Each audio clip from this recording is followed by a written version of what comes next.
व्यवस्थितरित्या म्हणजे आमच्या सँड पॉलिसीच्या बाबतीत उलयता आसतना आमची दोन कडले ह्या हा पयलीं आमकां EC ऑलरेडी मेळ्ळा, तिसरी EC आमी एप्लाय केल्या आनी एकदां थोडोसो कोर्टांतली केस आमची सेटल जाली काय आमी रितसर आमी लायसन्सीस सँड मायनिंगाक ह्या वर्सा दिता.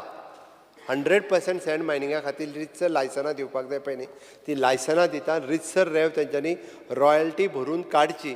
हो प्रोसेस तो कंप्लीट केलो ऑलमोस्ट. मशिनान काडटा. मशिनान काडूंक दिना. मशिनां पंप लावन न्ही जे हितून ट्रेडिशनल पद्दतीत काडटले. मशीन काडप डेंजरस. पंप लावन काडपाक केन्ना दिवचे ना. ट्रेडिशनल पद्दतीत जी आसा पळय न्हू ती ते पळोवपाक आमचे मायन्स डिपार्टमेंट सुपरवायज करतले. इवन आमचे पुलीस आनी मामलेदार हे जे आसा पळय न्ही. अरे पुलीस पार्टनर आहा तांचे बरोबर. स्पीकर सर हांव ताका क्लियर कट सांगता, आमी ते मॉनिटर करता. Speaker sir